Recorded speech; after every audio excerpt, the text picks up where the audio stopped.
Every story has an author. Every author has a story. Join us for off-the-page interviews, inside stories, and a look into the world of publishing. This is Page Turners.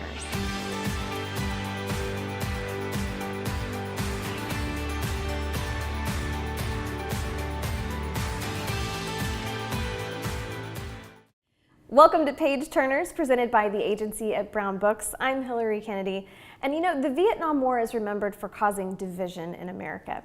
It changed the way that the media interacts with government through the release of never-before-seen images, and it became known as the Helicopter War.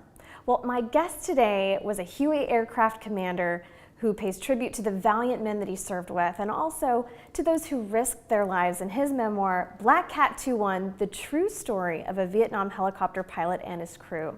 Bob Ford, it is a pleasure to meet you. Thanks so much for being here today. My honor. Thank you so much for having me. I appreciate it. Well, you have lived a fascinating life, and I want to start with your commitment that you made to flying helicopters when you were still in college at the University of Oklahoma.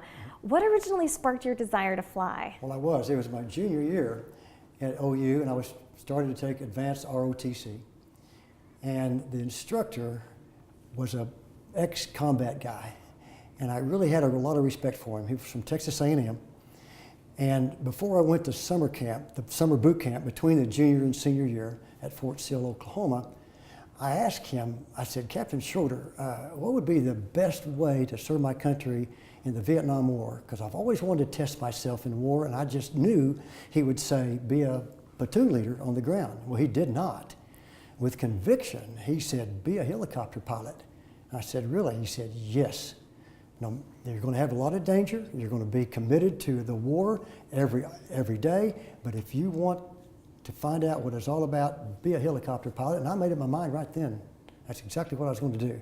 Wow. Made the commitment. Followed through. I did. Well, so you volunteered for assignment to the Black Cats at Hue, the most actively engaged helicopter unit in Vietnam, because of that reputation. What made you want to put your life on the line like that? Well, I never really considered my life on the line. Although we did kid ourselves every now and then, would go out on a mission and say, okay, let's go cheat death. We would say that kiddingly, but we knew if we were good, our crew would be good, and everybody would come through. We really did. But as far as putting my life on the line, so to speak, in the where I went, was I knew that if I was going to get into the war, I wanted to go to the furthest northern place in Vietnam, and because they were fighting the most determined enemy of the war, and that was the North Vietnamese, and what they call the First Corps, or I Corps. And so when I saw that unit was stationed up there, I said, I'll volunteer to go there. And he looked at me and said, why do you want to go there? I said, well, I just knew that the war would be coming to me and I'd be going to them. And so you bet, I made the commitment to go up there and I volunteered to go. That is incredible. Well, so from July 1967 to July 1968, you flew over 1,000 missions in Vietnam. So for those of us who can't fathom what it's like to fly into jungle situations and rescue soldiers out of those situations, can you just give us a snapshot of what one of those missions was like? Well, one mission, of course, would be pretty tough to tell you about one, but I'll tell you, unless you want to specifically talk about one, but I'll tell you that the mission started the night before. We'd got a briefing from the operations officer, and the operations guy would come in and just give you a location on the map where units were engaged with the enemy.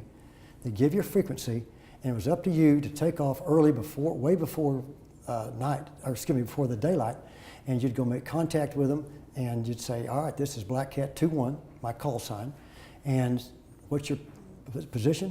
And I'll be ready to pop smoke. I'll be there in 05 minutes. What's your enemy condition? And then you take care of anything that they wanted. Now, if they said everything's okay, then you'd call a forward air controller, who was a bird dog or an airplane up in the sky, and would say, it's Black Cat 2-1, do you have any contact with the enemy, any place else to help? And they said, Roger, do we ever? And they'd give us coordinates on the map, and we'd go help them out. So every day we were flying in and picking up wounded, carrying in supplies, and taking care of suppressive fire against the enemy every hour. That takes nerves of steel. Well, it probably could. You could probably say that. Yeah. But when you're trained for it and you look forward to it, It's not that big a deal, honest to gosh. It's actually thrilling to do it, especially when you survived every mission. You actually were so proud, and it was a thrilling rush to go in and out of combat and survive. Oh, I can't even imagine the adrenaline that's coursing through your veins when you're carrying out a mission like that. That's amazing. Yeah. Well, so over the course of the war, nearly 5,000 helicopter pilots and crew members didn't make it, and they were killed. So how did you fulfill your leadership responsibilities to your crew while knowing that, the odds were really stacked against you? Well, we knew we had a 1 in 5 chance of either being killed or wounded. And in my small unit, my detachment up at a place called Away, we were the furthest Northern Army helicopter unit in Vietnam. 6 out of 9 of us were casualties. And so we knew we were in the middle of it every day. There's no question about it. But how we survived, I was asked one time by a group of pilots, by the way, younger pilots, what would be one word that would best describe a successful combat pilot? I said, I'll give you the first 2, and you're not going to guess it. And I said, let me hear what you have to say. And they said a lot of superlatives, from bravery to courage, things like that. Right. And I said, no, let me just stop you right now.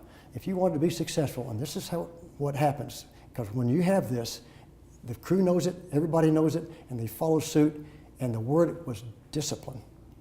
They know it. And number 2, they never guessed what it was, and that was communication. You keep your men informed, and you keep the guys on the ground informed, you'll come through. You really will. But the crew knows discipline. They know when a commander has it, and the commander being the aircraft commander in the ship or the aircraft commander of the unit, when they have it, they know it, and they follow suit, and they pull through for you every time. Oh, I love that.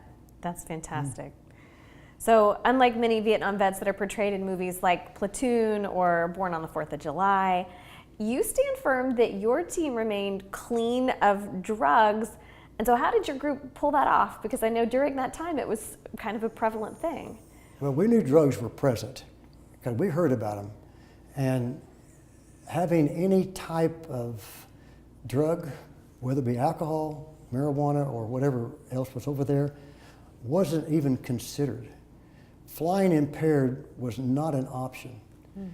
I can tell you that I very seldom ever saw one of my men even drink a beer. Wow. And we didn't have time.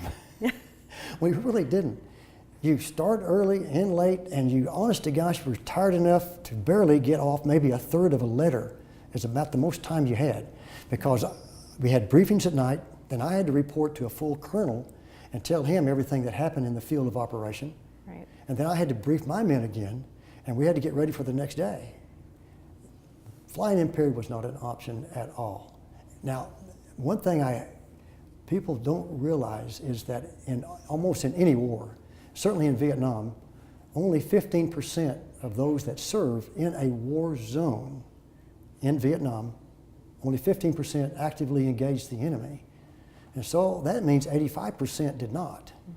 Now, they all had important jobs, but they also had a lot of time on their hand. Right. And we did not. And when you live in a compound of 200 men only in the furthest northern part of Vietnam, you go on your toes all the time, put it that way. Right. It goes back to that discipline, right? Well, it does. It sure does. Wow. All right, well, so what do you think about the stigma that's been attached to Vietnam veterans?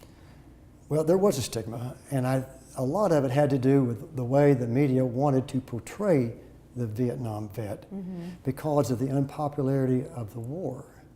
And so when I came back, every time there was any traffic incident, much less any criminal activity of any sort, if he was a Vietnam vet or served during the Vietnam War, they made darn sure they put it in print. And they depicted the Vietnam vet in in the media as a scruffy outsider trying to look into society. And I just didn't see that. I never saw any American out of line, much less any problems with them. And I saw a lot. I was in and out of every landing zone that you can imagine in my entire area of operation, which was covered 2,000 square miles, by the way, where we served. And I never saw a commander, NCO, a non-commissioned officer, a sergeant. I never saw any of the troops ever out of line. They were all dedicated. And I flew for the Special Forces, the Marines, Air Force Rescue, and the Vietnamese soldiers also, as well as all the Army personnel. Never did. Straight from the horse's mouth. I love Mm-hmm. it. Well, so what was your experience like after you returned home in 1968? Was it hard to kind of get readjusted to the everyday life again? I wasn't thinking about readjusting back to civilian life until I knew the airplane was still intact and going to land at Fort Lewis, Washington. Up until the wheels touched ground at Fort Lewis, Washington, I thought, something's going to happen to this airplane. I'm not going to make it. Something is going to happen. But when we touched down and we were taxiing at Fort Lewis, Washington at 3 a.m., came back by myself with a group of soldiers, but I was the only one. I didn't know anybody else. That I told myself right then, I said, you know what? You better think about this right now. And I started giving myself short and long-term goals. And because I knew that I'd seen pictures, movies of guys that couldn't adjust. I'd already heard about Vietnam vets that had a hard time adjusting. And I told myself right then before the airplane stopped at the terminal, that's not going to happen to me. And I also said that I wasn't going to even recognize, talk about, or give any credit to war protesters or those that burned their draft card or those that hightailed it to Canada. I said, I refuse to even talk about them. I don't want it to be interrupting my mind, my life, what's going to ahead of me. I wanted everything on the upswing. And I told myself right then before I got out of the plane, that's what's going to happen. And to this day, I still have short and long-term goals. Well, that's a great commitment. It's obviously given you a lot of success and really given you a great mindset to be able to share your experiences and talk to people and succeed post-war, because it can be a really challenging transition. It really can. And I also knew that if things worked out, I'd have a kid. And I knew if I ever had a kid, things would change in my life. And it did. Oh, that is wonderful. Yeah. And you've 3 children, I have 3 right? kids. I do. I sure do. Aw. Yeah. Well, Bob, I really want to say thank you so much for keeping the people that you served in the forefront of your work. Next time, we're going to talk to you about the success that you've had with your book, and then some other recent projects that you've been involved with. And also, there's a certain promise that you made to God when you were serving in Vietnam that I can't wait to talk to you about. So, Bob Ford, thank you again for your service. This has been fascinating, and I've really enjoyed talking to you. You're really good. Thank you. All right, and we will see you next time on Page Turners.